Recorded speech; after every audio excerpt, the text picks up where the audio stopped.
The following is brought to you by the Social Suplex Podcast Network. This is John Silver, lead recruiter of the Dark Order, and you are listening to All Things Elite.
Welcome to the 199th episode of Social Suplex's podcast about AEW with a proclivity for positivity. Welcome to All Things Elite. My name is Austin Sumwitz. I am the host of this lovely show. Joining with me, as always, is my good buddy and friend, Floyd Johnson Jr. Floyd, we are so close to episode 200. My man, how are you doing? Dude, I'm exhausted because let me tell you one thing I don't like to do. As much as I love to talk, and believe me, I do this show, and I used to do like 3 podcasts a week, so I love to talk. I don't like the sound of my voice. So, real having to listening to like hours and hours of my voice on double time has not been my favorite thing in the world. And yeah, taking clips and saving it, and I have a flash drive that has like the first 100 episodes on it, and it's like trying to do this because we I need an opening 2 minutes that is just worthy of our new theme that's coming. Mr. Rich Latta, you hear his name often because dude, either like I said, I just think he's super talented. Really, at first song I ever listened to, like first time I heard One Nation Radio and he's rapping on the opening, I'm like, okay, this dude's, he's amazing. So I knew he was going to do our show. I knew that's what I wanted. And, so I get to spread the gospel of Rich, and I remember I sent the music. Oh, no, I was trying to send the music to Cash and Dax to listen to, and it just, you can't really send sound on Twitter. So hopefully once we get this big thing looped together and stuff, send it to them as the opening, and hopefully they can enjoy it, because I just think it's a banger. I think it's the greatest thing, and I just literally, my goal is for our podcast to be worthy of our bomb ass opening song now. Seriously. Yes. So no. This is so honestly, this last episode, you're getting John Silver, lead recruiter of the Dark Order. That whole intro is retired after 199. And we're going to 200. You'll get that episode. And I'm trying to get some people from Social Suplex on here, because I'm not going to do like just the 200th episode big. I just like, as we get over the 200, have some special guests, people that have been on the show before. Because honestly, my host changed quite a bit until we got the Stone Cold over here. And so it's I'm very, again, like I said, I'm very happy that you came along, and I'm very looking forward to getting everybody listening to the show and getting settled on a day. We had a suggestion of Tuesday. I'm going to see if that works for Austin. We're going to see what works, and we're going to discuss, and then we're going to come to a conclusion, and we're going to try to get it to where it's the same day every week. So, yeah, we're going to make sure we get this consistently. We're Tuesday, something I think I can make happen. We're just going to need to see how the chips fall. But regardless, hell, I mean, like on Thursdays, that's honestly a day that could work for me too. Like basically capping everything off with Dynamite, following everything else, that could work as well. So we'll figure something out though, and we're gonna have that set up after episode 200, so that way you guys know when we're dropping every single week. But yeah. So, but yeah, other than that, we're doing good. Last night on the ESPYs, the Kansas City Chiefs literally won everything that they were up for. Team of the year, NFL Player of the Year, blah blah blah. So shout out, I will say, because we don't need to go ahead and like parade around the Chiefs enough, like that they've gotten enough already these days. You know what? And they'll lose it once they lose to the Lions. But I just want to say, give a big shout out to the GWOAT, Clarissa Shields, Flint, Michigan's own, winning the Boxer of the Year, SB, beating out all the men that she was nominated against. Female boxer winning Boxer of the Year for the ESPYs. Honestly, just a pretty cool moment for her, and she's killing it. She is absolutely she's never lost, right? She is in her professional career, in her professional boxing career. She is not. Her MMA career, she's still trying to improve on that. But her boxing career, if I'm not mistaken, yes, I believe she is still undefeated. She is a multi-time champion. She just actually did a big show bringing boxing back to Metro Detroit, doing a main event boxing match in Little Caesars Arena, which that Detroit has not seen in years, since the days of Joe Louis and all that kind of stuff. Now, it's good to see her get the recognition, and I mean, she's going to tout about this for weeks. If you follow her on Twitter, you know how much she likes to talk, and she backs it up. I can't deny it, and she represents the city of Flint too, which we appreciate. I just had to mention that too, since you brought up the ESPYs. And fuck the Chiefs, the Lions are beating them week 1. Yeah. You know what? I hope. I mean, it's see. To the Chiefs, it's just a game. To the Lions, it's a Super Bowl. But, you know, when you actually play in the Super Bowl, you know, regular season games, I'm like, oh, whatever. But the reigning... Once again, dude, if we lose, nobody bats an eye. If you lose, then it really is as bad as a Super Bowl loss. I don't think so. I don't know. Do you realize how much talk is going to go around, man? You realize that? Yeah, dude. You know what? Like I said, I've been very honest with this. Can't nobody tell me nothing. You know, we won 2 out of the last, 2 out of the last 3 Super Bowls. Can't nobody tell me nothing. You know what I mean? Sure. We've been in 3 of the last 4 Super Bowls. Come on, that might tell me nothing. And I'm like, we can finish 4-13 next year, and I'll be like, oh, I mean. Like I live in the here and now, my friend. I live in the here and now. What have you done for me lately? That is what I'm at. So I want to see what the defending champs do when they come against some kneecap biting motherfuckers. The Lions are going to be hungry. And I'm looking forward to them. I'm going to be rooting for them in 16 of their 17 games next year. So but I'm just saying, there's Justin Fields, and then there's what you're about to have to deal with, who literally might be the best to ever play the position. I'm not saying he is, but I'm saying trajectory right now. Like where he is right now, he's ahead of like everybody at the same age. So we'll see. And most importantly, Whataburger owner. That makes him a legend right He's there. a former Detroit Tiger, too, so he's going to have some affinity for the Lions anyway. And he's going to be like, y'all can have it. Yo, go ahead. I'll throw it to you, Kirby Joseph about 4 times this game. See? You telling me something new. I didn't. He got drafted by them or something? He got drafted by the Tigers, yes. Okay. Cool. I think he made the right call. And and where to go in it. I'm like, making Kansas City great is a whole hell of a lot easier than trying to make Detroit great at anything. So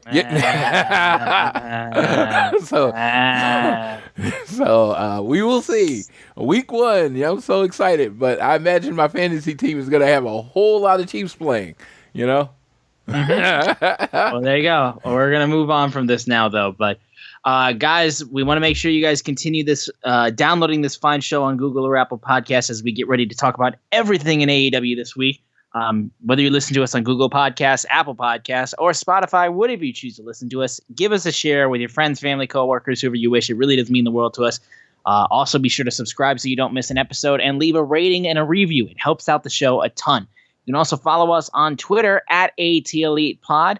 Also follow at Social Suplex, who make this show possible and have a bunch of other great podcasts that you should absolutely check out. I am at Austin Sumowitz, SZUMOWICZ, and Floyd is at Floyd Johnson Jr. on Twitter. Now, in AEW news of the week, just today as we are recording this, which is Thursday, July 14th, AEW Collision and All Out tickets went on sale for the United Center this upcoming Labor Day weekend. I got All Out tickets. I know I can get to Chicago. I've done it before. I'm not making another Canada mistake. But me and Sydney will be at All Out. So we're gonna make up for the fact that I was an idiot and did not Forbidden Door happen because of my very, very dumb mistakes. But yeah, so I made that happen. I know Floyd said he is waiting for seats since, he is going to London, for God's sakes. So I'm a fucking idiot. Now I just want to tell everybody that. So I will be going to All In on the 25th. I'll leave for that on the 24th, get in the UK on the 25th, stay until the 28th, be back in Oklahoma that Monday. Then Friday morning, I will either be driving or flying to Chicago to participate in as much as StarCast. Well, they haven't announced anything for StarCast yet, so I really don't know when I'm getting into Chicago yet, because there's these 5 letters, CMFTR, and I've been bugging StarCast about a CMFTR photo op, like with the whole group. So if that happens, I'm going to be in Chicago whenever that happens. So I'm going to be heartbroken because I know there's no way I can make it happen. So, yeah, if that happens. In my history of watching AEW, I always realize whatever day I decide to come into town for something. So I'm coming in Friday. They're going to put something awesome on Thursday, and I'm going to have to move my whole freaking schedule. Exactly. That's exactly what happens every year. So I'm pretty sure I'm going to be in town on Thursday. But yeah, CMFTR meet and greet. I think that should be the highlight. I think that should be like the first thing that goes on sale at StarCast, because I think it'll sell out immediately. But we will see. I am looking forward to being there for that weekend. But after that weekend, I am shutting down for anything I can't drive through after that until Mania. So I am Oklahoma boy. So what that means is, just so everyone is clear, if it's in Texas, I drive to Texas, so I could still do those shows. And if it's in Kansas City, that's really the only place I drive to outside Oklahoma. But it's like I'm not done going to shows, period. It's just shows are going to have to come to me instead of me going to them.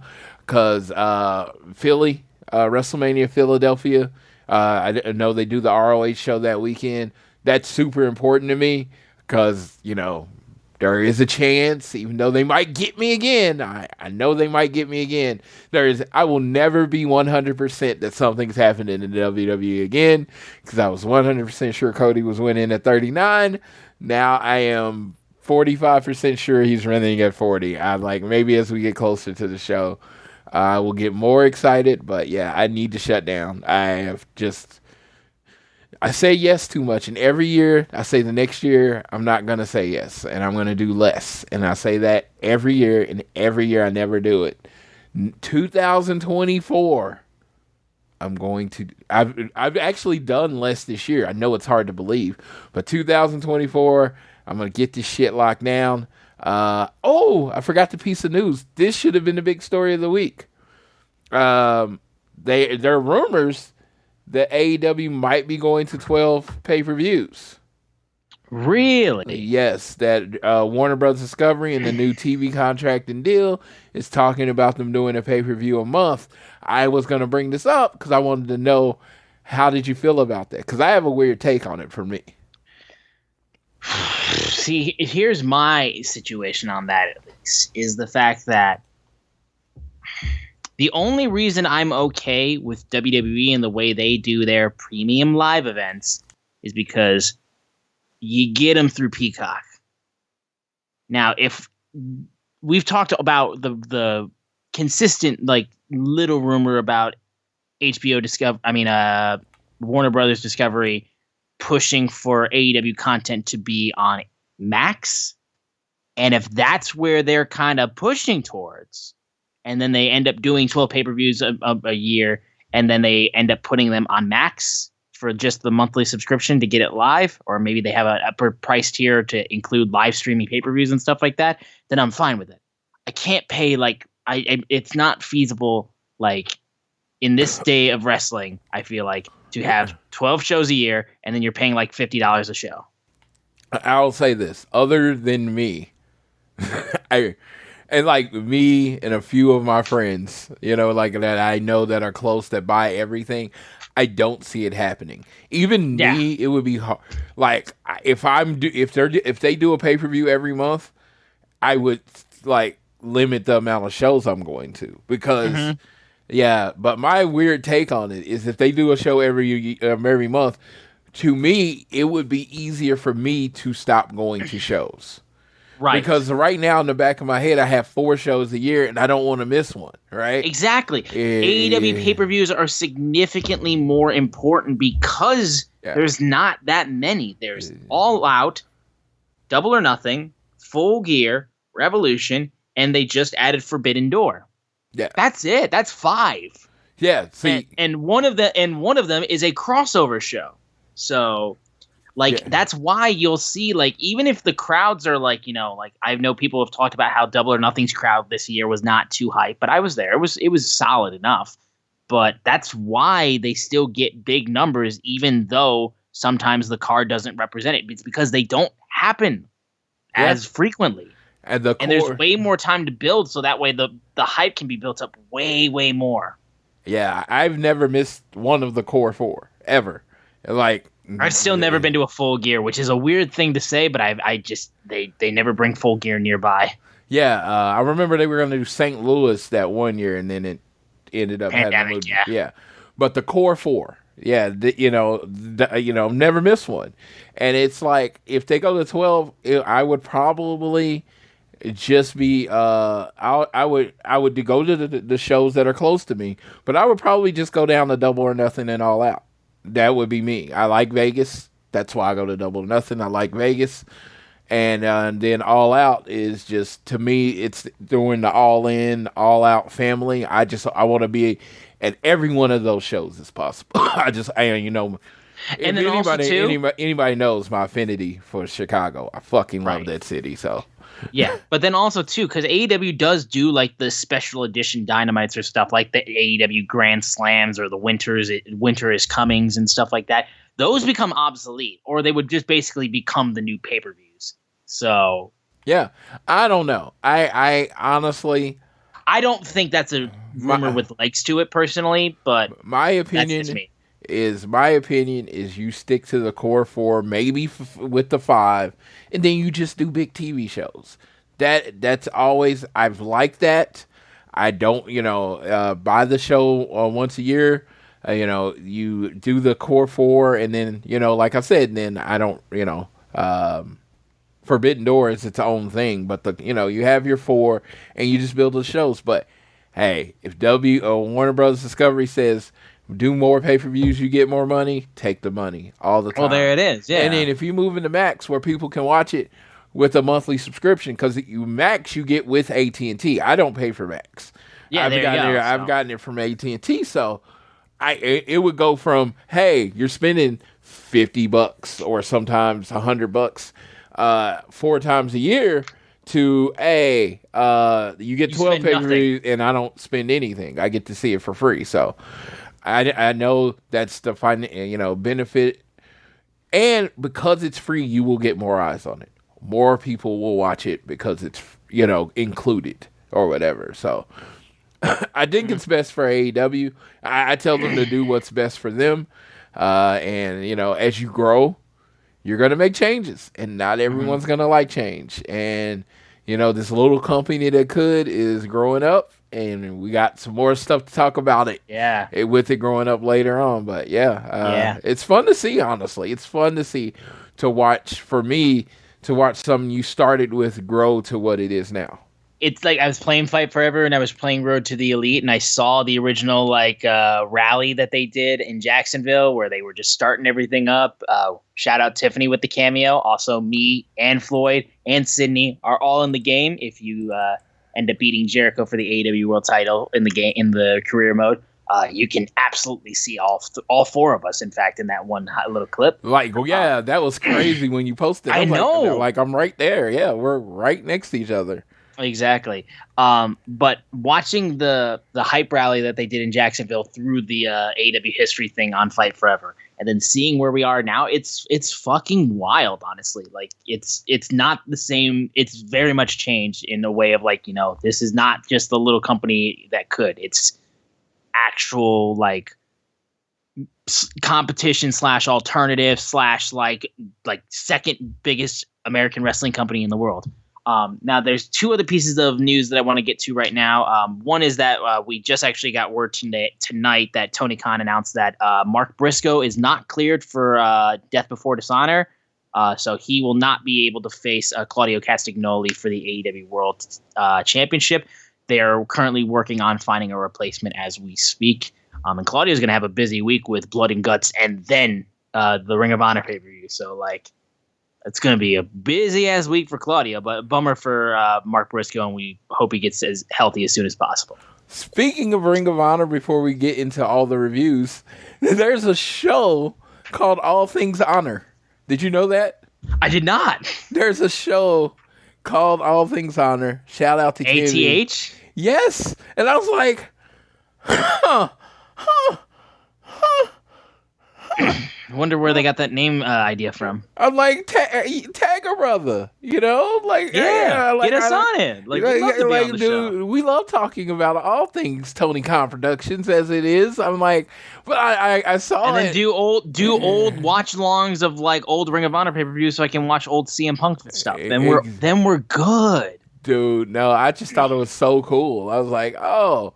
And like I said, I did not create all things, the two words together. Patent pending. Yeah, I did not. No, I just thought it was kind of funny because it's it's All Things Elite under the Tony Khan umbrella, and now you have only All Things Honor under the Tony Khan umbrella. You would have thought that we started it too, kind of. Yeah, he's like, you would think we have something to do with each other. I honestly haven't got a chance to listen to the episode. I promise. I told myself I would, but with editing the show, I haven't literally listened to anything, trying to get this, shout out to the sound people out there, the editors, people that make those video packages on SportsCenter and all that stuff. Fuck your legends, because this shit is not easy. It's not remotely easy. It's tedious as fuck. Like, dude. Oh yeah. Yeah, no. So shout out to all of you people out there for your hard work. Represent editors. Let's go. Yeah, because y'all are amazing. You phenomenal at what you do. And it's like, if I can get anything to sound remotely close to what y'all do, I will be very happy. Even though, this is what's going to happen. I'm going to do the thing, and then I'm going to send it to Austin and say, fix it. For real, honestly. There's one last piece of news that we have to talk about. This was the biggest one, I will say, is that the reports came out basically that the AEW medical staff, the coaches, the refs, and basically everybody was presented with new rules of conduct for what is not allowed in AEW. So basically, it was announced, this is per Fightful, they have banned unprotected chair shots to the head. They have, which should always been banned. That should always be banned again. Listen, concussed. The Cody Rhodes from Sean Spears should be the thing where it's like, you did it once, and see, already it was bad. Yeah. It's supposed to be gimmicked, and it still didn't go right. Concussions are real, and so yeah. So understandable. shots to the back of the head, specifically listing buckle bombs, honestly, which was one that kind of surprised me, honestly. I get that it is like, it looks dangerous, and we've seen instances where buckle bombs have caused a lot of pain. I mean, like, Sting is one of them with Seth Rollins. Like, he was out in that match against Seth Rollins. So I did not expect to see that, though. Which is like also like blind moves that are backwards into the turnbuckle. So there's that instance. Fencing responses or seizure cells. So for instances of Bryan Danielson. Yeah, Bryan Danielson, you got in trouble. You got in trouble pulling that shit. And hey, damn fucking straight, you crazy motherfucker. Like, why would you do that? I honestly thought it was epic, but again, but still, yes. Spitting. So you can't spit basically, and I guess that too many times where people spit and then it's shit stuck to their body, I think is the instance, because that's happened multiple. I think it happened with FTR too. Well, FTR got one right in the fucking face too. Bleeding when in the crowd, like bleeding, like trying to avoid getting blood on like fans and stuff like that. Weapons or projectiles in the crowd. Taking drinks or food from guests in the crowd, MJF. Yeah. MJF, physical contact with the crowd, MJF, and throwing objects with blood into the crowd. So I'm, first of all, with all of those ones related to the crowd, wonder what the fuck Anarchy in the Arena is going to be like in the next time we get one of those matches. Yeah. Because that's the one thing I thought of when that sort of instance was brought up. Now, there was also reports too that there are some other things that are currently in holding, basically, of like waiting for approval of like what else, if there's any more that will be added to this. I think this will probably be mostly where we stop with that. But all of it, like, understandably, I get it. The only one that was like, I mean, buckle bombs, I get it, but like I feel like you're being a bit like too precautious, I feel like, since it is a move that wrestlers are trained to do. And then the spitting one was just like, I mean, like, as long as they're not spitting at people, wrestlers do whatever the fuck they want to each other. And listen, again, we're saying this, bleeding in the crowd, blood is still allowed in AEW. Yeah, Jon Moxley would quit on the spot if blood was taken away from AEW. Yeah, I think Jon Moxley's next match would be his retirement match, and he'd be full-time GCW. Exactly. So no, just bleeding in the crowd, yes. bloody projectiles and stuff like that, or objects covered in blood, can't go into the crowd. So basically, keep that shit in the ring and inside the barricades. So they didn't ban blood, so don't try to push that narrative. But I mean, all of it, at least for the most part, makes sense to me. And this is just what happens. Like, look, when you get bigger, when your company gets bigger, all of a sudden you got to deal with sponsors, and you got to deal with advertisers, and you got to deal with suits, and you got to deal with, you know what, we don't want to get sued, and all this other kind of stuff. Yeah. It's all the instances of like, you know what, when you're a GCW or stuff like that, you do whatever the hell you want because you don't have to worry about that, because your whole brand is that. But if you're trying to be Pepsi to Coke, you can't have stuff like that at the end of the day. It's just, you can only go so far when you're trying to be an alternative that is the second biggest American wrestling company today. I understand it. And yeah, I mean, like I said, there's only like maybe one or two where I'm like, I think you're being a bit too precautious, but I'm not going to be like, if you're trying to protect the wrestlers, then like, go ahead. That's fine with me. So my joke was today, and this is a joke. It's going to take away from the sting of the joke because I have to say it's a joke because I don't want anybody saying, that's what I mean. I was like, oh, you either die in Indy or live long enough to become the E. There it is. So like, this shit's going to happen because they don't want to get sued. This shit's going to happen because they want to protect the wrestlers. This shit's going to happen because, you don't want your people getting hurt, and there's a million reasons that happen. I had a friend that was trying to take each one of these down to individual things, and I'm like, they weren't just that one thing. They were, hey, this has been going on, let's clean it up. they got a TV rights contract coming up. And they're cleaning up a lot of shit right now. They want it to be fan-friendly. They want it to be kid-friendly. They want parents to be able to sit down with their kids and watch the show, and that, a lot of these things help that. A lot of these things protect the wrestlers.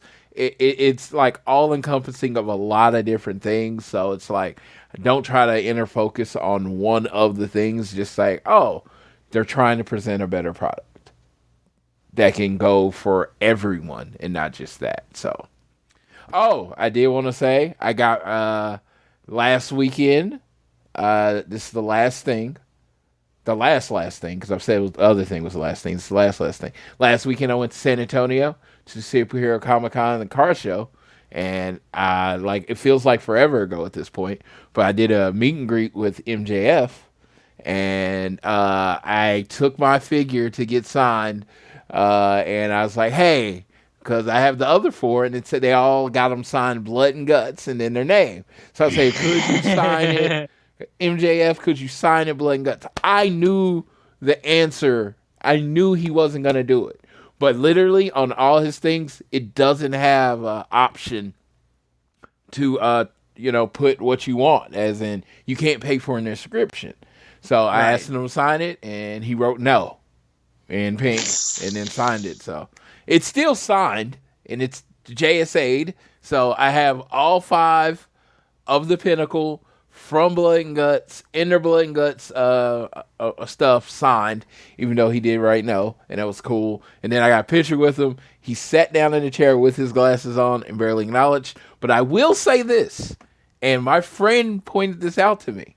He was an outright jerk to everyone else. He threw their figures and all that stuff.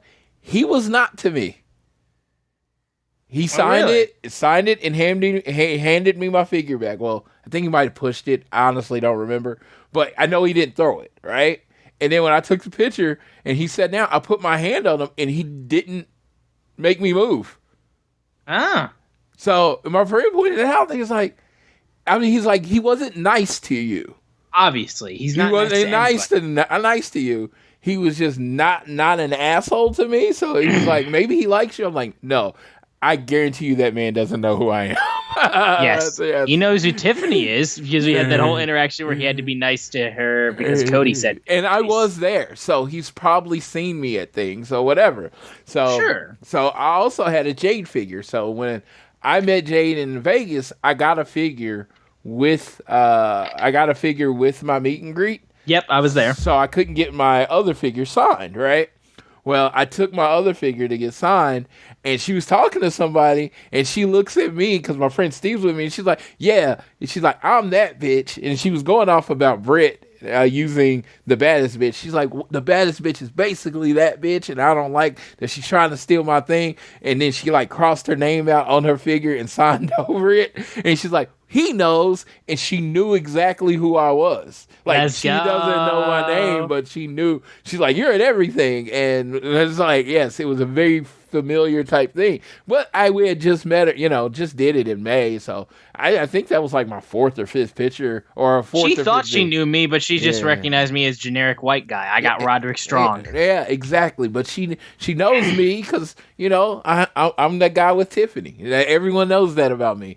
I'm the guy with Tiffany. So, she's like, oh, yeah. And it was just kind of funny. She's like, yeah, she knew who you were. And I was like, oh, that's pretty cool. Because even me, it was like, oh, yeah. She was talking. So that was cool. It was a cool experience. I got to meet a lot of celebrities. I got to meet Captain Marvel, Scarlet Witch, what's her name? Daenerys Targaryen and Jon Snow. Got to meet all those actors that played those characters. It was a fun weekend. But yeah, it started off with AEW. I tell everybody this everywhere. It's like, Bryan Danielson once cut a promo. He's like, I take wrestling wherever I go with me. And he's like, I take professional wrestling wherever I go. When you see me, I take professional wrestling wherever I go. The back of my phone, the shirts I'm wearing, whatever you want to see, professional wrestling's on me. So it was really cool to have that. So let's actually do what the show does and review stuff. Let's get into it. Yeah, for sure. Real quick, I'm going to start from Rampage. We'll build up to this week's Dynamite is how I'll do things. The only thing I want to mention on AEW Rampage 100 that happened was a rematch between the Dark Order and Hangman and the Young Bucks, the Hung Bucks. You cannot in your goddamn life make me not cheer the Dark Order over the Hung Bucks. The Dark Order are the baby faces. You cannot convince me otherwise. I don't care if the BCC got involved and cost the Hung Bucks the match. Dark Order are the good guys in this whole situation. You know why? Because pussy-ass Hangman can't decide to be friends with two groups of people. He has to only be friends with one.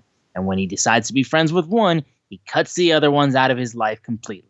That is not how normal people act with friends. You can have different friend groups. I have different friend groups. I have friend groups who like wrestling. I have friend groups who like football. I have friend groups who like stuff completely separately from all of that. Hangman doesn't know how that works. You know why? Because he's a socially inept cowboy who talks to horses. Yes, I completely agree with everything you just said. And I was a little shocked there because you kind of said everything I was going to say. I imagine the person behind the Hangman is a really good person. Adam Page seems like a lovely, and I've met him before. He's a lovely man. The Hangman is a bitch. Yes, and shout out to the lead recruiter of the Dark Order, John Silver, who starts off this show. So we've always been a pro Dark Order podcast, and so let's get Evil Uno. Let's get Evil Uno and Alex on the game. Let me throw that out there. Yes, make that happen. Let's get him. I mean, Evil Uno is like one of the faces of AEW games, and he's not in the AEW game. We got to get that corrected. He doesn't seem too concerned about it, though. I think he knows he's going to be in pretty soon. But yeah, we're going to make it happen. Yes, but a big win for the Dark Order. The Hung Bucks are not undefeated as a trio, unlike CMFTR. Just throwing that out there. But yeah. Speak on it. Yeah, so Hangman finally got his. The Dark Order got their revenge, and now hopefully they can move on. But I gotta. You don't understand. Like I walk in. I'm in my room after our thing, and then this happens, and I howl. I'm like, God damn! I remember last week. How many times are the Dark Order gonna fucking lose to the Young Bucks? And they finally got their win. Yes. Congratulations on the 100th episode of Rampage. They built up to the moment. It was great. It was great. Because they got their win back. Because I rarely argue with wins and losses in AEW. I trust Tony. I trust all the people that do the show. But good Lord, when they came out in all the cowboy gear, the purple and black cowboy gear, and against the Monstars, and I was like, and it was all for Hangman's title shot, and I was like, there's no way the Dark Order loses this match, and they lost. It was that was one of those Cody moments. It was like I was 100% sure Dark Order was winning that match, and they lost. So this was great because I was 100% sure they was losing this match, and they won. Shout out to the Dark Order. Yeah. That's really all I have to say on Rampage. Everything else was blind eliminator tag team tournament stuff, and then Hikaru Shida beating Hikaru Shida in Marina Shafir's match. Where Marina Shafir ended up getting the win. So I had a problem with the Big Bill match. Big Bill and Brian Cage. Yes. They should have won that match in 1 minute and 30 seconds. Instead of Trent and Matt Sydal holding them together for way longer. Yes, and I know they don't do these kind of matches in AEW. And, of course, we're going to talk about what happened on Dynamite. It wouldn't have made a difference anyway.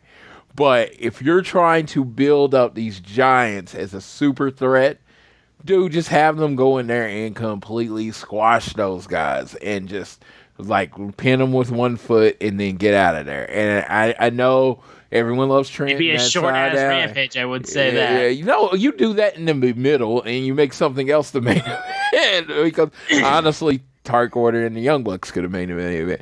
But it would have just been something, because AEW doesn't do it ever. it would be such a big moment. Like, oh fuck, Sure. these dudes won in like a minute. They don't really. I mean, other than Wardlow and Hobbs, they really don't do squash matches. So the fact that they would come in and just destroy them and then pin them, it would have to me meant a lot more. But again, this was a thrown together tag team for this event, and like I said, based on what happens Wednesday, I have less of a problem with it. Right, exactly.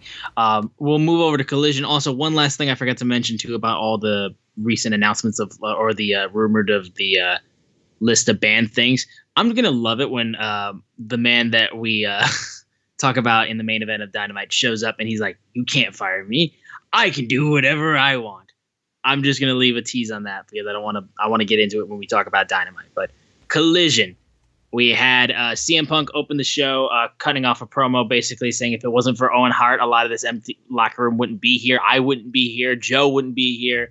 He gave a very babyface promo. Also said, I know I'm a hockey guy, but I'm not superstitious. I will touch the trophy. And I'm like, all right, dog. All right, you do that. And he got a good response from the Regina crowd. They were giving him a pretty solid babyface response. And then, of course, my favorite thing out of all of it was the Botchamania cut, where they cut him saying the Regina in his opening promo with the famous "You Have a Vagina" video from a WWE house show. So "You Have a Regina" is now one of the things that is like in my head at all times. It's so funny. It's so funny. And going into the rest of that show, Hobbs and Ricky Starks did a good job too, and I love the story developments of QT costing Powerhouse Hobbs the match, and then Ricky Starks is able to capitalize, and Hobbs wanted to kill him. So getting Hobbs, I think, away from QTV, I think is the right move personally. Floyd, do you want to go in on that? Yeah, I thought with the Johnny Elite that they were just going to do it quietly, but they seem like they're going to make it a bigger deal. Yeah, getting away from the group. I wouldn't say they're holding him back. I just think what you're trying to do is make him like one of the focuses of the show. It's not a main event. QTV is not a main event act. And this is coming from someone that loves QT Marshall, love QTV, what it brings to the show. I think it's something you need. I absolutely think it's something you need. I just, when it comes down to it, I just don't think like it's a main event thing that you want to do. So, I love that they're eventually looks like they're getting away from that. So that's cool. The match was good. I would love one day these two people, Ricky Starks and Will Hobbs, are gonna have like just a regular match, and it's gonna be the main event of the show, and there's not gonna be any interference, and they're just gonna go and they're gonna put on an amazing show. And I just this wasn't it. This was a story. It was still all right. It was a story. I thought it was a good match. I did think it was a good match, and I mean, and it's one of those things. What you see on Dynamite and what you see on Collision are going to be different. And this felt like one of those. It felt like pro wrestling. You know what I mean? And it was and that was good. That was good. And like I said, I had no problem with the winner. I felt we both said it was going to be Starks and Punk pretty much from the beginning, and that's where we're about to lead. Yeah. Also, we will say too that we did not get the Willow Nightingale match with Athena because she had an injury. So they basically moved it to this upcoming Rampage, which will be the Friday that you guys are listening to this. So tonight they will do the semifinal match between Willow Nightingale and Athena. So it's a little bit postponed, but it will happen regardless. Then moving over down the line, we had FTR and Bullet Club Gold. My God. Holy shit. I will say straight up right now, dude, and then I'll pass this off to Floyd. Everyone knows about me with CM Punk, and I was so excited for Samoa Joe and CM Punk reigniting their 18-plus year feud for the Owen Hart Foundation tournament. This match blew that match out of the water, straight up. And I honestly didn't firmly believe in my heart of hearts that Joe and Punk's match, this long ahead in a semifinal match of a Owen Hart tournament, was going to be the same as CM Punk trying to win the Ring of Honor World title against Samoa Joe. I thought this was a nice little moment where they could cap off the story or keep it open if they wanted to, because they could absolutely do this again.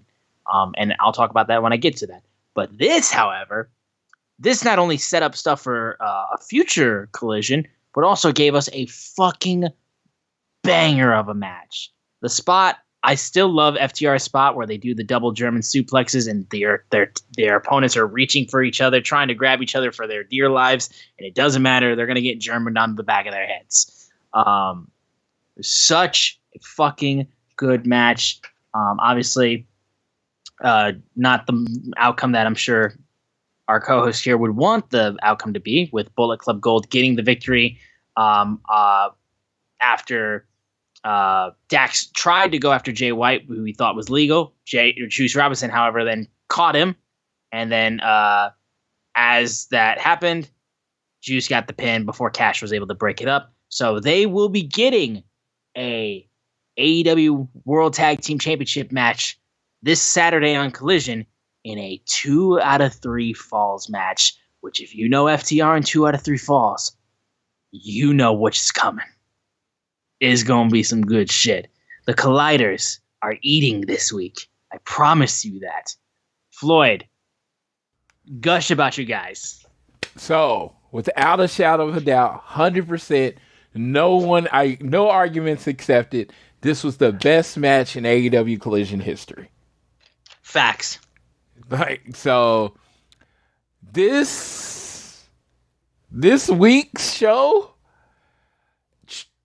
God dang it, was amazing. This is Collision, right? This is Collision. This is stay in on a Saturday night and watch TV. That was a stay in on a Saturday night, watch TV version of Collision. I actually walked in from dinner right as FTR was in the ring. And I sat down and I watched that match, and my friends are staring at me because I'm just like completely like, when FTR's on, that's what I do. I watch them, and I'm watching everything. I'm watching the little things that they do, and Jay White and Juice and FTR. Who knew that they would have this chemistry? You know what I mean? It's like you got to think about it. So Juice actually grew up with them basically in the WWE developmental, and Jay White very much wrestles kind of a traditional bad guy style, heel style, whatever you want. So it really did work well together, and I just thought this match was magical. The big hot tags, the cutting off tags, Jay White, how the FTR kept saving each other from the Blade Runner, because you don't kick out of a Blade Runner. Not a lot of people have, so kept saving them. And then Juice and Jay kept cheating, and it was amazing that way. And it was just really good. I really enjoyed this match. 5 stars, 7 stars, whatever you want to say. Yeah, and like the story that was told out through the match, how the shoulder was hit. I believe it was Dax's shoulder, not Cash's, and they were selling that, and then they hit the powerplex, the old Power and Glory suplex and splash. Oh God, I love that move. And just Jay White is just such a dastardly heel. He is such a heel. He makes me use the word dastardly. Yep, for real. He makes me go back to old time words that people don't use anymore. Dastardly. He's just such a bastard, Yep. No, he is he's so, and then oh my God.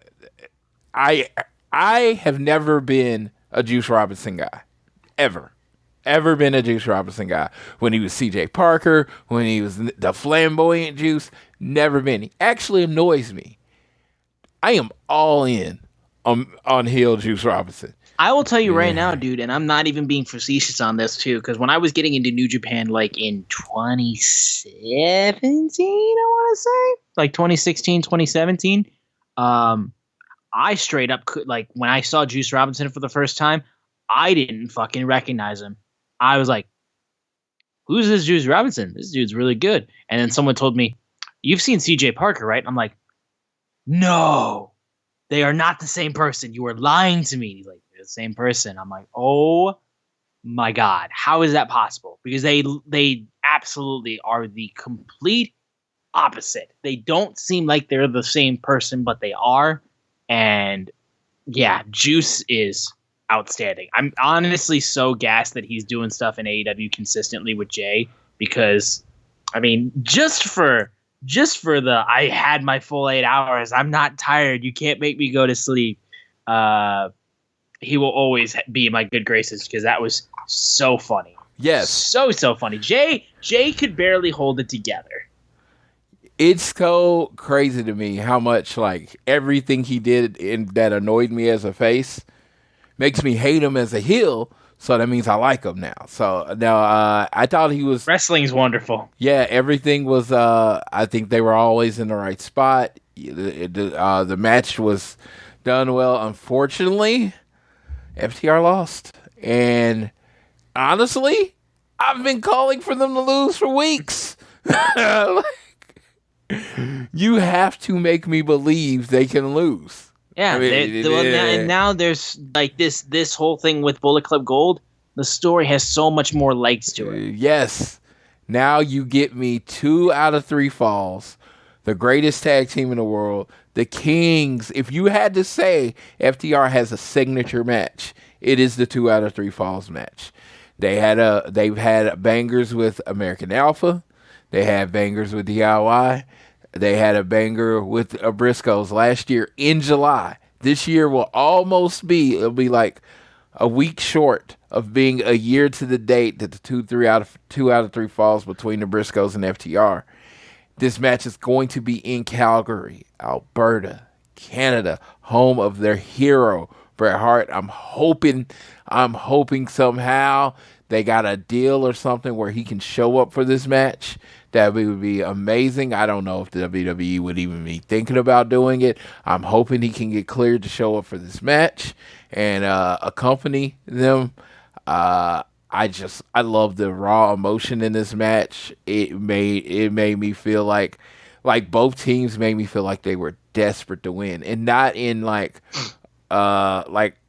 it's just like in a normal professional wrestling way. FTR never wants to lose. The look on the face after the match, after they lost, how pissed they were, and Jay White's just being a dick. Oh my God. I thought this match was perfect. It was the perfect TV tag match. I don't know, like I said, even the instances where some spots looked a little bit more sloppy, it seemed way more like both teams were just so desperate to win. That, the moves weren't as clean as you would think they would be, but they were desperate to hit them, and even if the move didn't hit the way they wanted to, they capitalized. See, the professional wrestling I grew up on was sloppy. You know what I mean? It was just like, because fights are sloppy. And I know, not real, all that stuff, whatever you want to go down in your line or whatever. But to me, a little sloppiness makes it look like a real fight. Because I don't know if you've ever seen just 2 guys going at it, in a bar or at school or wherever. No, I've watched World Star. World Star. It's never pretty. It's never clean. You know what I mean? And I don't want you to go to the extreme of a real fight, but if you want to give me some griminess in your fake fight to make it come off more real, to keep me in my suspension of disbelief, because I tell people when I watch a match, when I watch wrestling, I will go back and I will analyze it and I will try to give you my best thoughts. But in that 15, 20, 30 minutes, however long you're giving me, wrestling is real. I want my team to win. I don't want the other team to win, and I'm fully invested in the match. And then after the match, I'm like, oh, okay, yeah, maybe this wasn't clean, maybe that wasn't, but I want to invest. And in this match, I never lost my suspension of disbelief. And that is when wrestling is the best for me. This was an emotional match. I know they didn't want to lose. They hate Jay White and Juice. They didn't deserve a title shot. They didn't even deserve the shot at the title shot. Because, they haven't really done anything as a tag team. So there was a lot of stories being told in this match, and it's perfect. And for FTR to keep their titles, they have to beat the team that they haven't beat twice.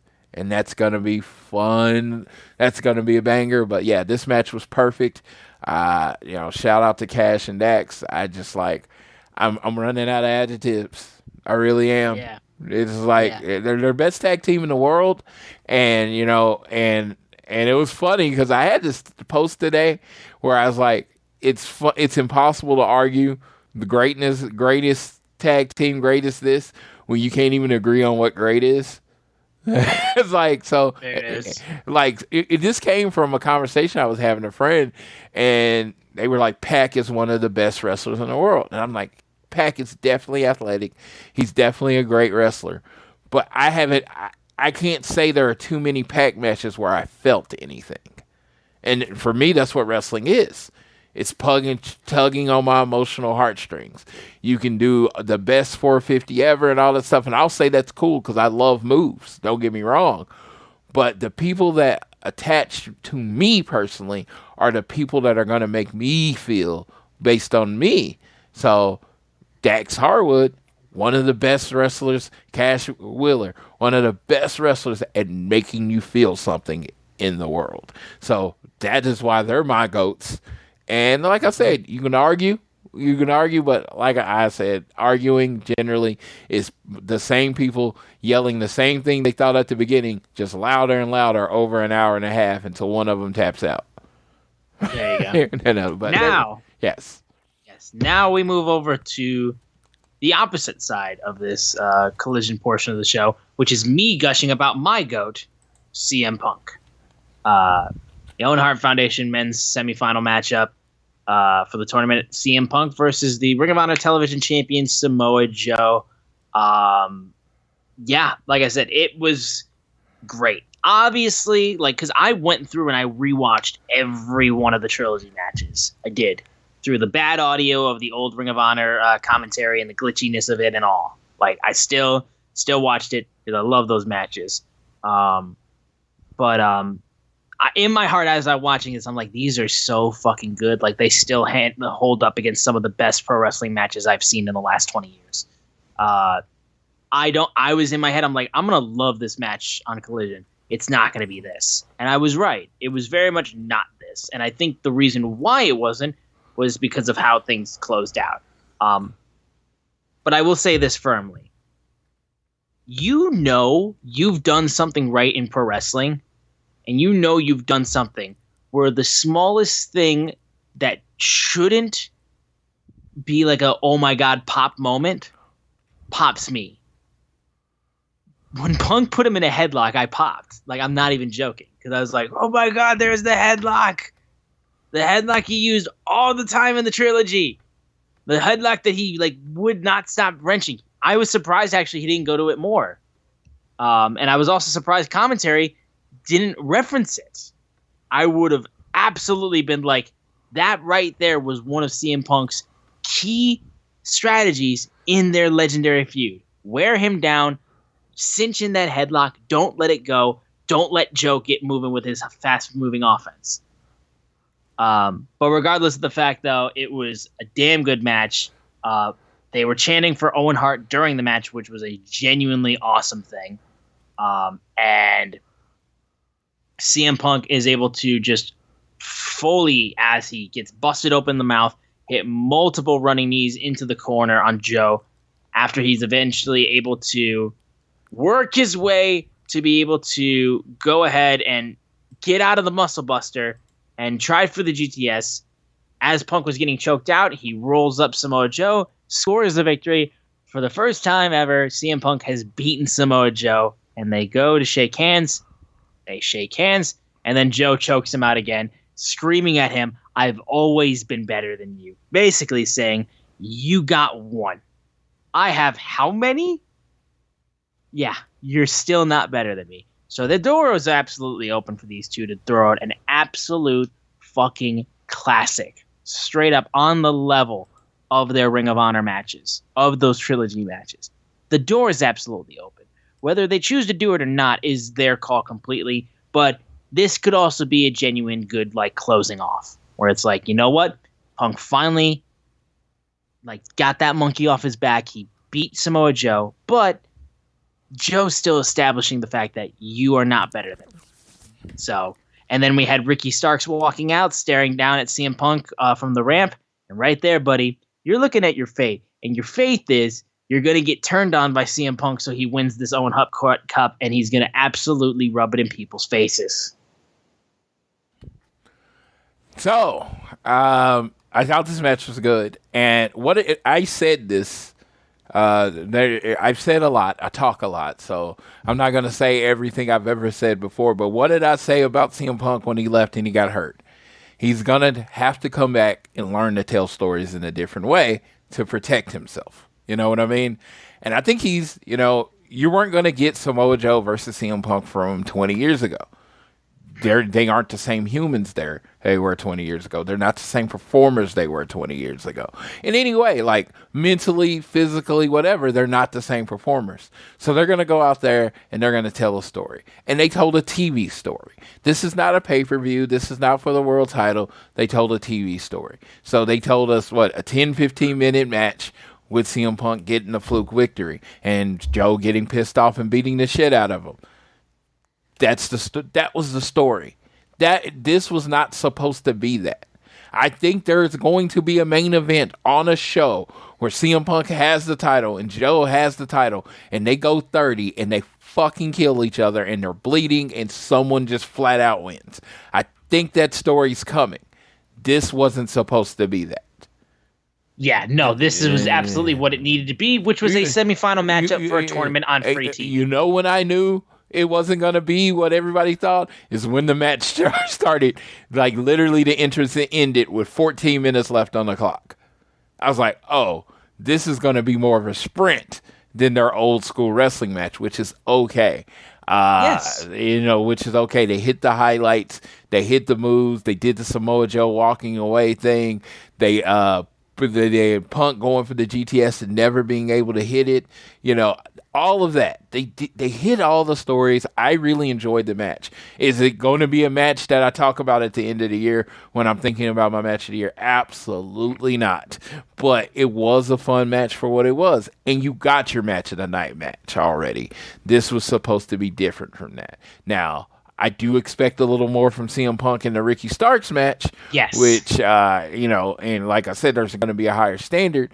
It was funny because, I'm kind of seeing what they have for Collision. And I'm like, dude, this show should be like 3 matches. Because I'm like, just give FTR. They proved to me what they can do. Give FTR, Jay, and Juice the first hour and let them go. You know what I mean? And it's just like, you might not do that. But guess what? I think you should. And I think they could. And, so that being said, good job, CM Punk. Good job, Samoa Joe. Good job, Samoa Joe. Like, they keep the feud going. This is not over. And this is Punk getting one match. He got one win.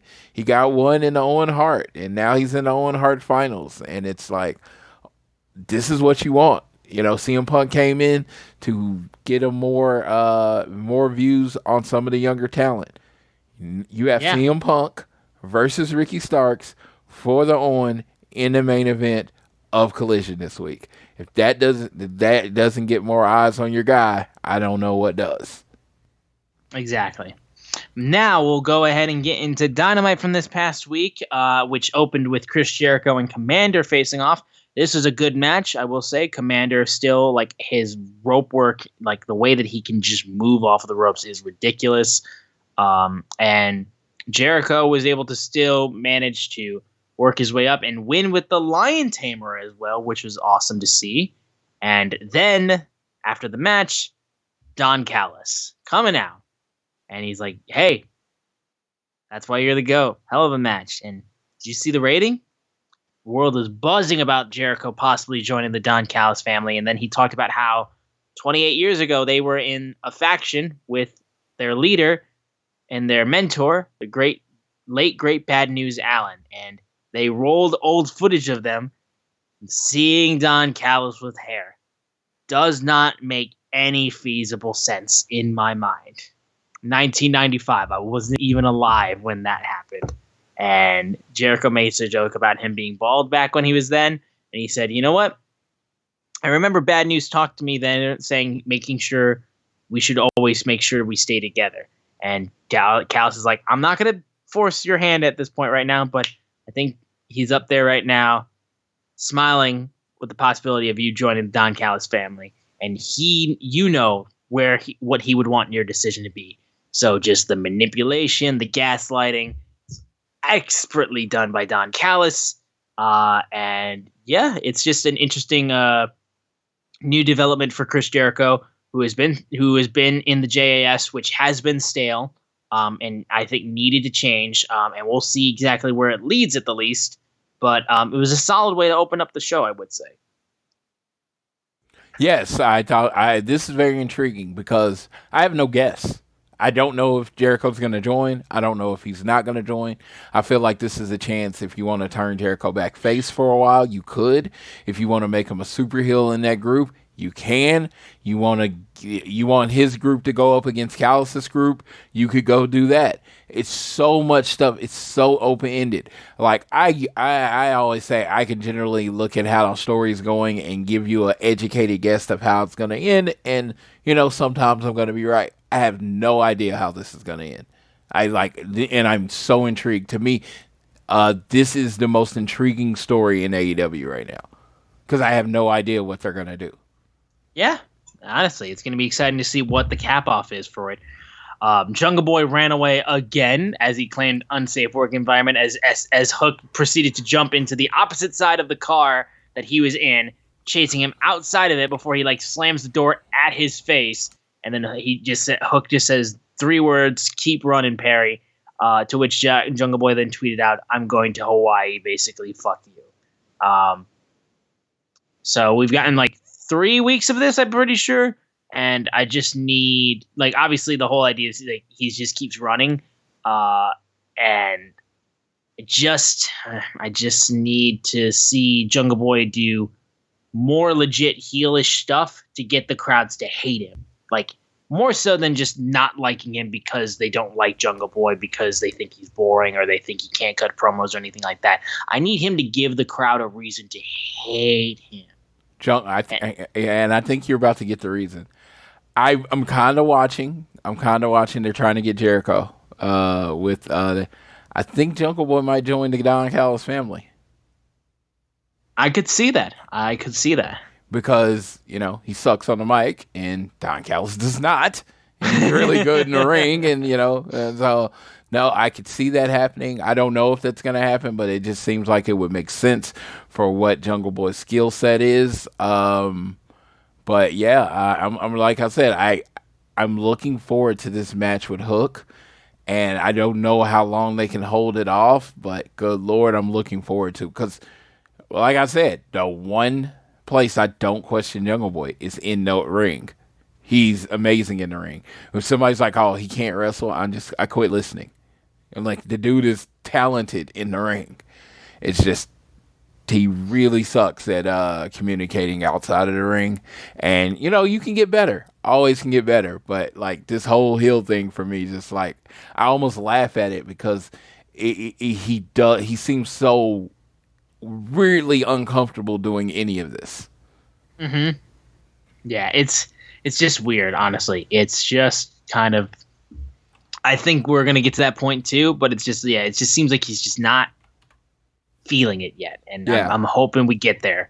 But semifinal match in the Blind Eliminator Tag Team Tournament, Orange Cassidy and Darby Allin versus Daniel Garcia and Sammy Guevara. Shout out to Daniel Garcia for becoming a meme with his dancing, because I literally saw him on a mainstream meme Twitter account, and they replaced the sounds of him getting hit by Shibata and Zack Sabre Jr. with the sounds of the Minecraft oof sound, and then playing ridiculous music as he does his stupid ass dance. Yeah, honestly. And this whole tag team match also was what Jericho said about, you know what, proving your loyalty to the JAS. In when they were questioning, you know, Jericho's decisions of like why he's even giving Don Callis the time of day. So the storyline, more interesting side of things that would cause this like the right decision storyline wise was Daniel Garcia and Sammy Guevara to win this match, and they did a damn good job. The match was pretty damn good, I would say. Orange Cassidy still wearing all the scars from his constant like workhorse matches he's done with the international championship. I think we're getting closer and closer to the moment where he's gonna drop that thing, and it's gonna be sad because he's so over with that belt.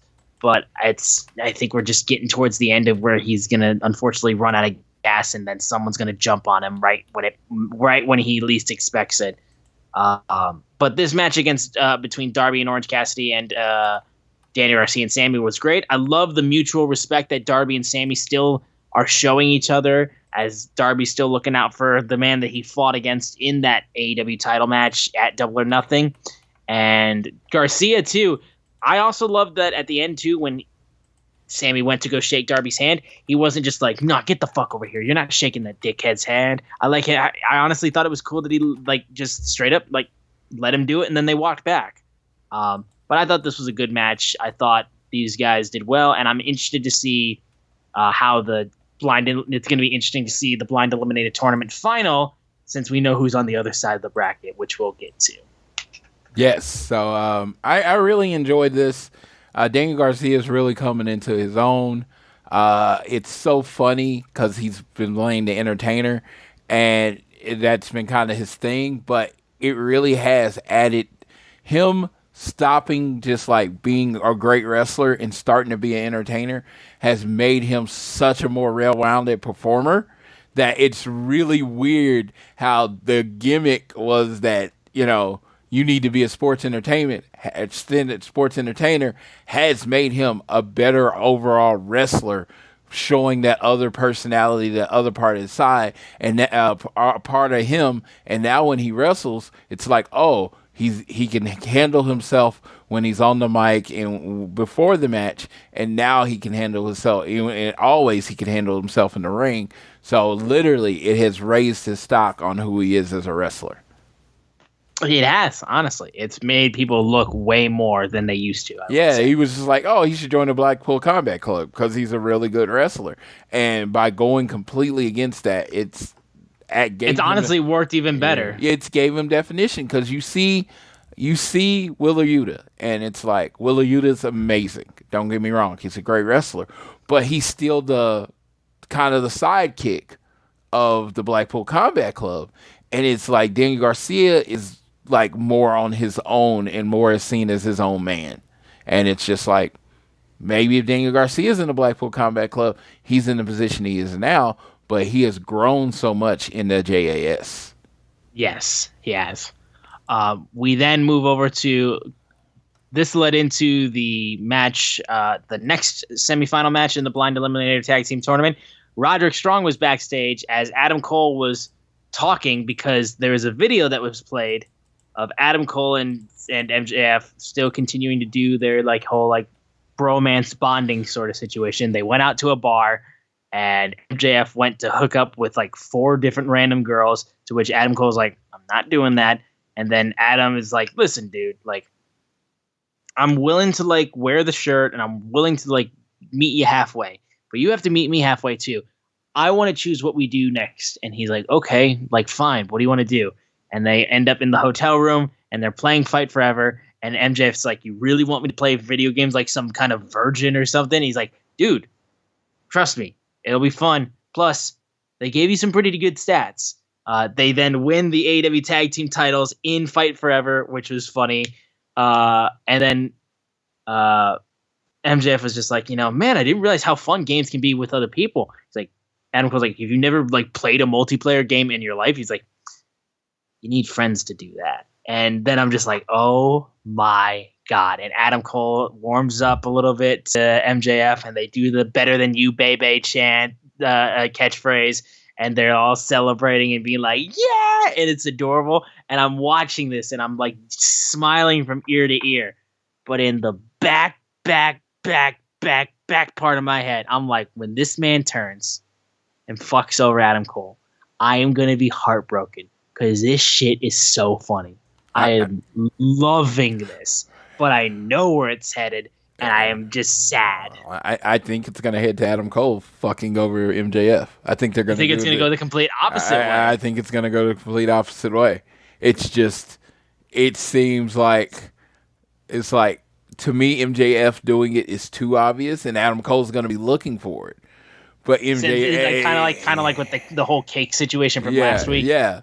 He's always been one step ahead of Max, one step ahead of Max, one step ahead, and I think he's going to be step ahead. He's going to be the person that screws over Max because you know what?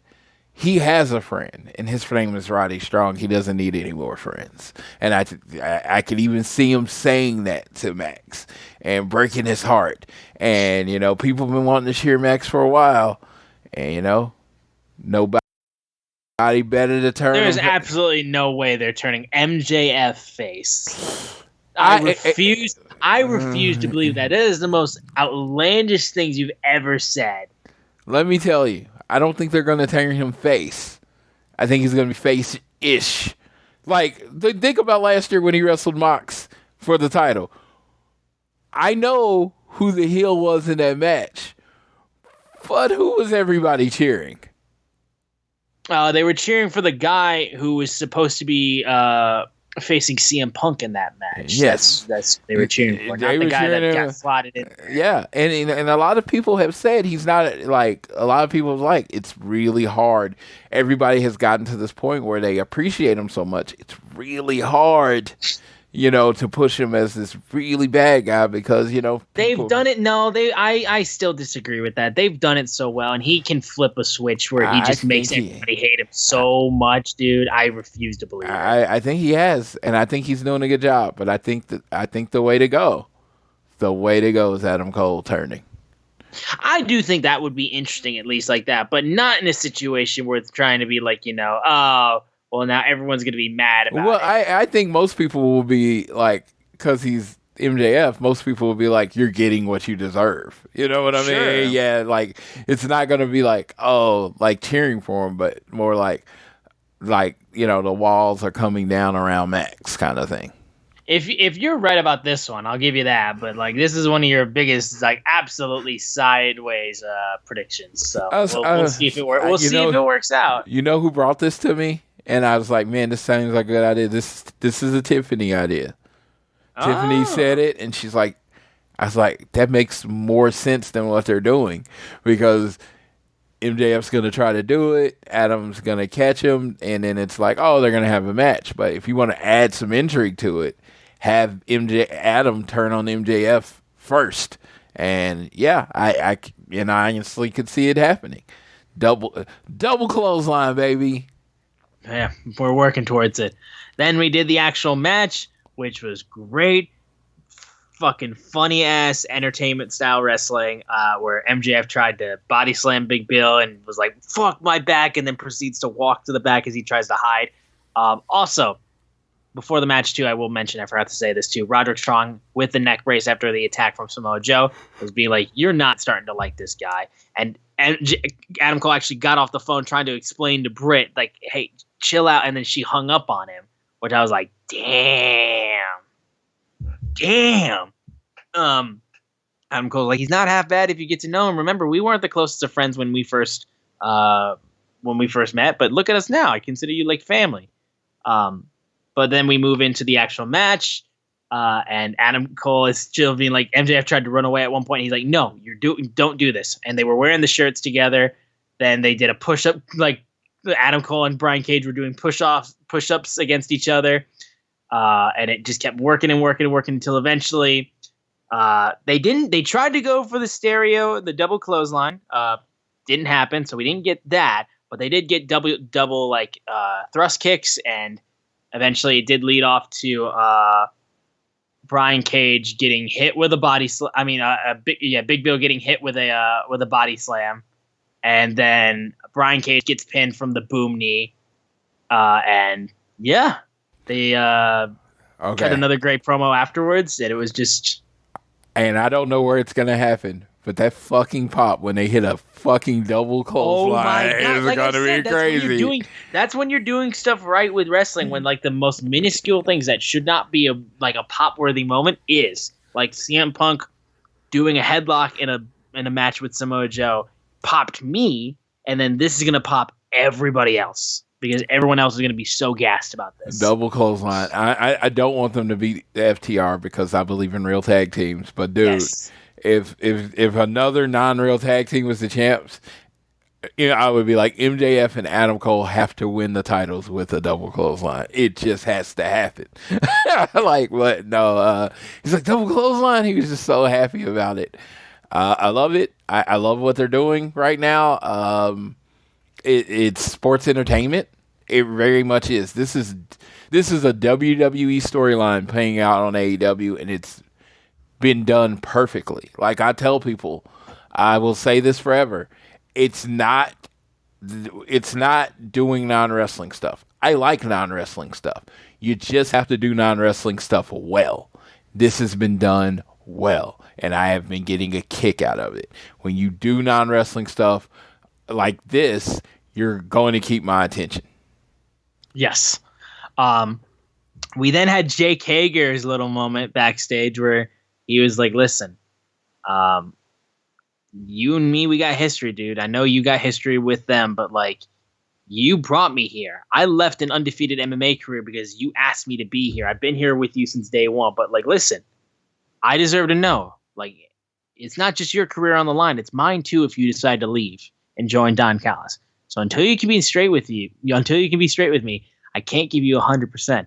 And he gives him the purple bucket hat and then walks away. And my favorite thing about that was the instant thing that people tweeted out about that moment was Spider-Man leaving his fucking suit in the trash from Spider-Man 1 in the comics and all that kind of stuff. It's like, I love that was the first thing people went to with that stupid purple fucking bucket hat.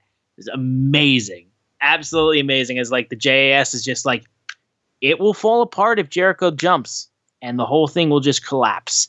And right now, the one guy who's like got him constantly out of everything, Jake Hager, like straight up best friend, the man that saved him, saved his life, just handed in his hat being like, I can't be with you like this unless you tell me what's up. So I just thought that was a genuinely cool moment. He liked that hat, and he gave up the hat. Hat in hand. Hat in hand. It was a very sad moment, very emotional moment. Everybody's like, Jake Hager has a personality. I'm like, he really does. I mean, this has been done really well. So I don't know if this is going to lead to an actual match between Jericho and Hager, but I hope it does. Yeah. Now, Ruby Soho versus Sky Blue in the Owen Hart Foundation Women's Semifinals. If you haven't seen Ruby Soho's promo leading up to this match, you should absolutely seek that out because she did amazing. And I personally was being like, you know what? Like, Sky Blue has been cool, but Ruby Soho literally was like screaming about like how last year at Double or Nothing, she came out to her favorite band. She was going to win this tournament for Owen, and it was going to be her crowning moment of her like the outcast, like the runaway running to AEW and winning this huge moment, and she got it robbed from her by Britt Baker. And she's like, I could have like done what I'm doing now back then, and it would have won me the whole thing, and I didn't. And now I like who I am better now. Everything she said, I like believed 1,000%. And then I was like, fuck it, I want Ruby to win this match right now. And like I thought Sky Blue had in the bag, honestly. After they threw, this is how easily I get worked, I guess you could say. Once the other outcast, Tony Storm and Saraya got thrown out of there, I thought, well, there it goes, Sky Blue's winning this whole thing. And it didn't matter though, because eventually, as she proceeds to grab the bottom ropes, hits Destination Unknown off of the top turnbuckle as she pulls him down. She beats Sky Blue, and after Sky's knee got rammed into the steel ring steps, Ruby Soho is going back to the finals for a second year in a row of the Owen Hart Foundation Women's Tournament. And yeah, I thought it was a cool moment to see, honestly. But I'm just talking about this. The match was solid. It was fine. But just if you didn't watch that promo, watch that promo. It was really fucking good. Yes, he is. This match set the tone for, built that for Ruby getting the Owen finals or whatever, and it's gonna be kind of crazy because I know they don't necessarily do the title shot for the Owen, but if she's to win it, and Tony's right there, what's gonna happen? Or are they gonna have Ruby go after Chris Stat or whatever? But I really did enjoy this match. I thought they told the story well. I've seen, to me, a marked improvement in Sky Blue every time she goes out there. Ruby is, consummate, always great. I've never had a problem with her in-ring work or anything like that. So I thought this was a really well-told story. And it's kind of funny. The last two times the Outcasts have been in singles matches, the people have been thrown out, and then the Outcasts won anyway. And it tells the story. Ruby didn't want, like the numbers game. She literally just wanted a fair shot. She needed to be able to just do what it takes to win, and that's what she did. And it's showing the edge that she was missing. So I thought they did a good job of telling the story in this match. I did as well. Now, weird moment of the show, I will say, before we get into the final two moments of this Dynamite. QTV had a world premiere of a diss track towards the Acclaimed by one Harley Cameron. So AKA when she was in Detroit, Public Enemy #1, because everyone hated her fucking guts, I had to say. So she did a diss track to the Acclaimed, which ordinarily I'd be like, what the fuck? But then she did something I straight up did not expect. One, she sounded solid, I would say, as someone who likes music a lot. She sounded solid. But then, fucking out of nowhere, Floyd probably didn't catch this, but I did because, I'm from Detroit. I'm from God's sakes. She just straight up decides to do the fast-ass verse from Eminem's Godzilla off of Music to Be Murdered By. So the fill him with a venom and eliminate a mother with a minute, like that whole part, she does that. And then she said, that's right, I quoted Shady. And I'm just like, am I in love with you? I think I'm in love with you. It's like, I can't believe she just did that. Like, I knew no one else cared about that, but I did. So I posted it on my Instagram story. Like, she just rapped Godzilla from Eminem, and I think I'm in love. And she posted it on her story, and I'm like, so you're telling me there's a chance? Sure, you're telling me there's a chance? So, such a weird moment. That's all I wanted to say about that. It was a weird moment in the show, I will say. But, she didn't do bad. She did a good job, I would say. And if you quote Shady, you will always be good in my books. That's just how I work. That's how I roll. Well, Eminem is my favorite rapper, but there's a lot of words in that. So the fact that I did not catch that she did it. I did catch that she raps very fast. I remember when I was there, and when I was at Wintrust, and she was on the mic, and I was like, and they were booing the shit out of her, but I was like, I think she can actually rap. I think she's actually good. She can actually sing and rap, honestly. Yeah, and I think she's, because I have seen her in the music videos. I think she did one with Shotzi, and she's also done Scarlett. one. I'm pretty sure. Yeah, I think she's also done one. I'm pretty sure with.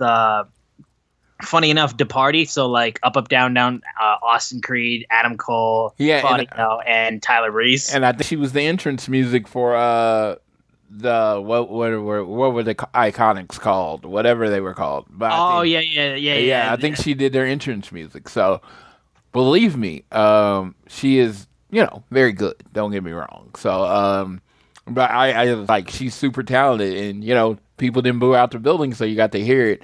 And yeah, so I thought that was cool, and I love the diss track because it was a rap diss track from someone that could actually rap at the Acclaim, because usually people do like the comedic, trying to out comedy them, but it was just like, she's just fucking really good at this. So I thought this was a good segment. Yeah. Again, came out of nowhere, but I appreciate it. And also, listen, I know she's got a man, but like, aside, I promise you, we'll just do, like, I already showed you I can do the rap too. So like, let's listen. All I'm just saying, give me a chance. That's what I'm saying. I can't offer much, but we both know Eminem's Godzilla, so there's got to be a start at least there. That's all I'm saying. So when they do another AEW karaoke, I am tearing that shit up. Yes, and I've already said too. Like back at StarCast 1 when Marty Scurll did his karaoke, we got there a little late, and I didn't get in time to sign up for it. Someone sang Cult of Personality and got booed out of the building, and he wasn't that great, but he was okay. But if I got up there and I sang Cult of Personality and I was actually good, I'd be flipping every single one of them off as I fucking hit the high notes. But if they do another AEW karaoke, I'm making that shit happen. Yes, Harley Cameron and Austin bars. Let's go. Yep.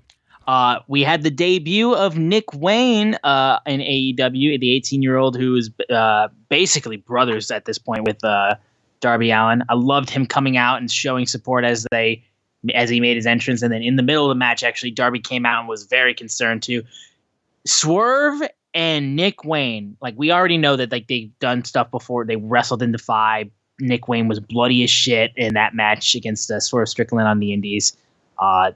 Swerve, so fucking good. Like, Nick Wayne is also a psychopath for some of the shit that he did, dude. Absolutely insane, some of the moves that he did. This match was damn good. This was my match of the night, and I'm very excited for the future of Nick Wayne in AEW. I think he's got a lot of potential. And Swerve, again, dude, I'm just telling you, dude, this guy absolutely can be one of your top, like, just stars in AEW. I swear. Just, I'm telling you, he's so good. He's on the Montez Ford diet. Look at him. He is so solid. He has done the work. Like, I've always known him as skinny, but yeah, I truly think he can be that guy. I truly think that it's time for TK to just, like, give him the keys to the kingdom. There's a great match with MJF one down the line. There's a great match with a lot of people. I just, like, shit. I think Swerve can be the guy that can screw over or just basically capitalize on the off-injured Orange Cassidy and win the international title. Just straight kick him in the head and just beat him, just like, oh, the dude's hurt. Wear down on the injury and on the muscle tape that's all over his body, and just wear him down until he can't do anything. Yes, yeah. So absolutely, I'm looking forward to him. I think he can be the guy. He just has this presence from the moment that he steps out there that you want to know what he's doing. His wrestling is smooth. I can honestly say this. When I first saw Swerve, wasn't much of a Swerve guy. And it's just the more I watch him, the more fluid he is, the more he makes everything look effortless. And he looks like a star. He's added to the physique. I'm a body guy. I always say that all the time. I'm a body guy. And he has improved that. He's improved on everything. At this point, it's like if he doesn't get pushed, it's just, you have to think it's something else, because he seems like he's done everything he can to, earn the push. Yeah, pretty much. And again, Nick Wayne shows a lot of potential, and he was very, very good in this match. Think about this. The reverse avalanche hurricanrana scared the shit out of me. You can develop him for 7 years, right? I know. He will only be 25. You know what I mean? And it's like I would have him in the New Japan Juniors division. He would be like an honorary New Japan Juniors person, just over in Japan getting better. And, of course, having him on AEW TV as much as possible. But I say this, take your time. and then take your time and get everything down, and you could have the wrestler for the next 20 years. Yeah, straight up. Finally, closing out the show, we got the reveal of the 5th members for the Elite and the Don Callis and the Blackpool Combat Club, I should say, for Blood and Guts this upcoming week at the TD Garden in Boston. And Kenny Omega came down. Moxley and Konosuke Takeshita jump him. And that's when Pac runs down, hits him with a steel chair, and Pac talking about how you shattered my nose. And he's like, we've known the problems that Pac has had with Kenny over the past few years. Like, we've known about this shit. And yeah, Pac being the 5th member makes a lot of sense, honestly. It very much fits the description, I would say. But as they put Kenny's head in between a chair and Moxley screams, "You got any last word for your Canadian friends before Blood and Guts?" And he's like, "Yeah, we still have a 5th member," as he chuckles and just says, "Check the screen." And it just says, "He's coming." And Kota fucking Ibushi finally,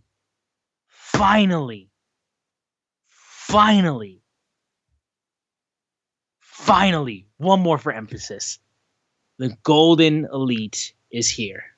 The Golden Lovers will be here. I have waited for Ibushi to be in AEW for so long. I was there at All In with Ibushi main eventing All In with the Young Bucks. I was there at G1 Supercard at MSG, where Kota Ibushi was a fucking beast and just being an absolute world beater. And now, literally, it's been nearly 5 years since All In, when we saw the Young Bucks and we saw Kenny Omega with Kota Ibushi, and they're finally reunited, and they're gonna face off in Blood and Guts. And the joke I was gonna say too about the whole thing about what has been asked about AEW, like can't do this, like this has been banned. Kota Ibushi's gonna come in and be like, "You can't fire me. I will do whatever I want. I will come in and I will straight up light a firework cannon and I will shoot it at myself, and you can't stop me from doing it because I am Kota goddamn Ibushi." I am so fucking excited. Like I knew in my heart it was Ibushi, but I fucking was just swinging in the air. I was just in absolute just bliss because I love Ibushi. He is honestly, like, right now my favorite Japanese wrestler. One of my favorite wrestlers, just straight up. I love Ibushi. He has always been the guy that I looked at New Japan, and I just could not believe the stuff that he did. And then, like, the same guy who would wrestle a badass and, like, take a kick to the face, like, just give the most disgusted look at you, like, you did not just do that, and then, like, literally knock your jaw out of socket with a shot. But then at the same time, like I said, shoot a fucking firework cannon at his chest. We'll wrestle a blow-up doll. We'll do all this random ass shit. That cannot be the same person. And also, he's a sweetheart. He's an absolute sweetheart. So the fact that this man is finally here, at this point right now, one off, he gets signed. I don't care anymore because either of those two are an option. He has no commitments to New Japan anymore. He could straight up be All Elite. We don't know. But all I'm saying is, I have waited years for this. I'm finally getting this. Why could this not have been the Detroit Blood and Guts? I loved the Detroit Blood and Guts match. I did. Why couldn't this have been it? Why? It would have been amazing to see Ibushi in this match live. But I digress. I'm so gassed and I'm so excited. I've talked long enough about this. Ibushi is a god amongst men, and I will pass it off to Floyd for this. The bastard is back. Is there any who gives a fuck about that? Is there any wrestler that falls under the Blackpool Combat Club. Like you like, oh, I got a replacement for Bryan Danielson. You're like, man, how do you replace Bryan Danielson? Well, you get one of the other greatest wrestlers, like athletic, strength, all that stuff combined to do it. So you have the Bastard come out. That is perfect for this role, perfect to replace Bryan Danielson. He does pretty much everything Bryan Danielson does well.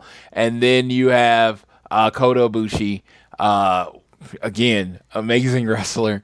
And I honestly, you look at all the wrestling companies, all time, in-ring performance companies ever.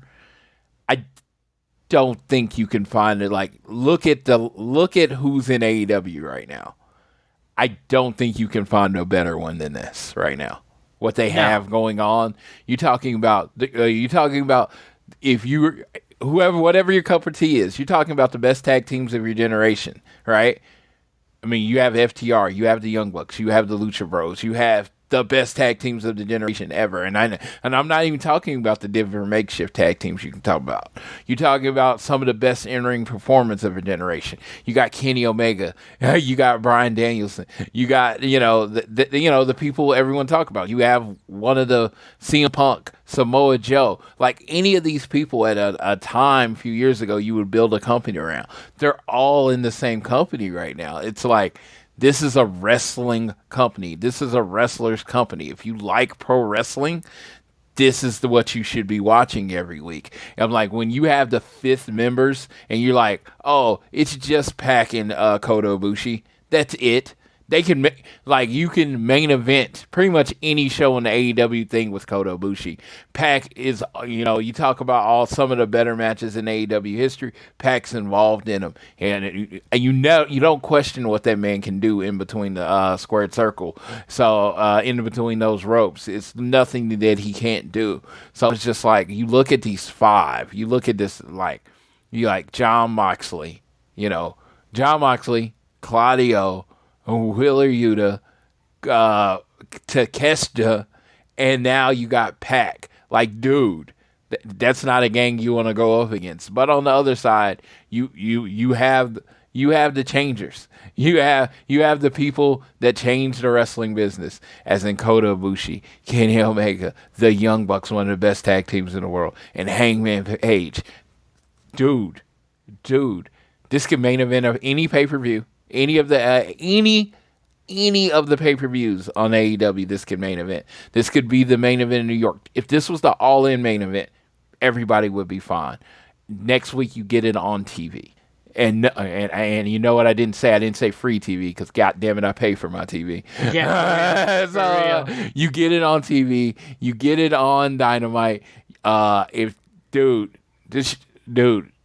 If you're on the fence, watch it. This is the most stay vigilant moment ever. I need it to be $1 million next week. I do. I know it hasn't done this in a while, but you're getting 5-on-5 in blood and guts in Boston. Let's fucking go. Let's tell everyone you know that may have checked out that this is probably, that like violence, that this is going to be the most violent thing they've ever seen ever. There's going to be people bleeding everywhere, and it's going to be amazing. It is. It straight up is. And that was AEW Dynamite, and that was our week in AEW. Now, we have a lot of stuff that's coming up on Rampage. Your big things. We are going to get the Athena Willow Nightingale semifinals match in the One Heart Foundation Women's Tournament that we would have gotten on Collision if Willow was cleared, but she was unfortunately not.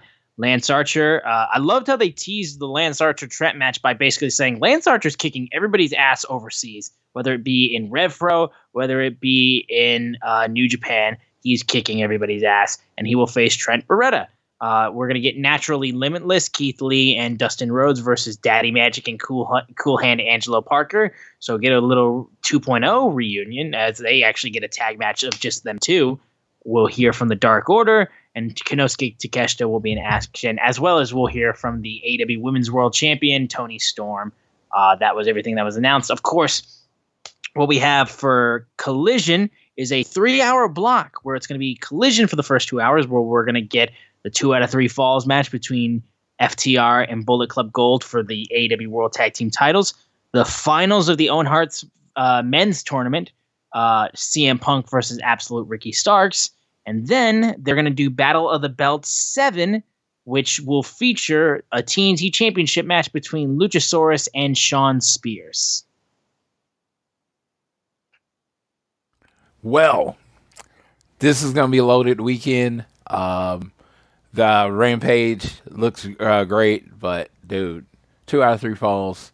2 out of 3 falls. Yeah. To both of the Owen Hart finals. CM Punk main eventing with Ricky Starks. There's so much stuff that can happen. There's so much story here. This is what I was talking about. This is what you like. We already know the card for Collision, right? You're like, oh, what am I doing Saturday night? Oh, I'm staying in and watching basically a pay-per-view on TBS. And that's what you should do. Or is it on TNT? What channel does it come on? I have mine set up automatically, so I really don't know. Oh, for Battle of the Belts? Collision. Is it on Collision? Collision's TNT. Okay. Like, I genuinely TBS confused. is only, TBS is only Dynamite. Yeah, I got genuinely confused because I have it set up on automatic. It just turns on the damn channel when it comes on, so I don't know. That being said, it's just make sure if there's one night this month you're going to stay in, fuck Mission Impossible. You shouldn't go see movies this weekend anyway. Support the Screen Actors Guild. Don't go see a movie. Do stay in, make some popcorn, order some wings, invite some friends over, and watch the best tag team in the world do what they do, and then watch probably one of the most talked about wrestlers in wrestling history do what he does with one of my biggest up and coming stars in the world, Ricky Starks. It's going to be fun. You should be watching. Yeah, there you go. Now there's only one last piece of news that we want to talk about, and it regards StarCast. So Floyd, I unfortunately, like I said, I'm not going to be able to make StarCast happen. Football season is going to cause way too much. I can only do All Out. That's literally all that my schedule will allow for. But talk about StarCast. So it looks like StarCast is going to be, they're taking over. It looks like there's like the Fan Fest and all that stuff that AEW usually does. No official announcement, but it looks like StarCast is going to kind of take over that. And it looks like Thursday, Friday, Saturday, Sunday? Is it all the days? Hold on just a second. Just confirming? I'm confirming online right now. But be in the weekends. It's at the Hyatt Regency in Schaumburg. It's the 1st through the 3rd, so it's just the 3 days. So it is Friday, Saturday, Sunday. So get in, get your platinum badges, get your gold badges. Conrad puts this on every year, and he always manages to get a super headliner. He always manages to do amazing stage shows. And if anyone from that StarCast group is listening, CMFTR.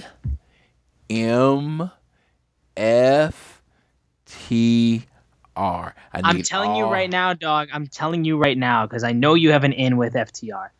Like, because it's going to break my heart that I'm not there. Like, video message or something. I'm begging you, because I'm going to be heartbroken not being there if that is the case. I know it's going to be, like, it's going to, like, be tough. I know, but I'm just saying, man, if it's all 3 of them, man, I'm just saying. Just saying. Dude, to put the money, sit into the animal rescue, whatever y'all got to do. I know y'all like charity. And it's like, well, I'll donate to Paul Chicago right then and there. Yes, do the thing. So okay. So these are the meet and greets I want. I want Punk and Larry meet and greet. Oh my God! Do not do that. That is a recipe for disaster. Larry will chew somebody's arm off. Yes, and I want. Hey, Larry got a shirt. I need a meet and greet. Well, there you go. I mean, I get that, but it's not. Listen, there's a difference. But I will say firmly, as a Punk guy, there is a difference between a Larry meet and greet and a Pharaoh meet and greet. Yes, I will say absolutely firmly. And then CMFTR meet and greet, and then we need the Elite to make a return. And it shouldn't be like, I know Kenny doesn't like to do those by himself. Do the whole Elite, because I think that's why I'm saying with the Starcast, that's what makes it special. Is you have the pictures with the factions, and they have the special. I mean, dude, they had the Golden Lovers at Starcast 1, and that was huge. Yeah, and you have the special backgrounds, and you do the things, and you make it a event, because I think you put the MFTR out there. I think there's some people that weren't necessarily planning to go to Starcast or planning to make it to Chicago early, that line's going to be out the fucking door. And I just, if you're using the AEW people, make sure everybody's available. It should be fun. I'm looking forward to the stage shows.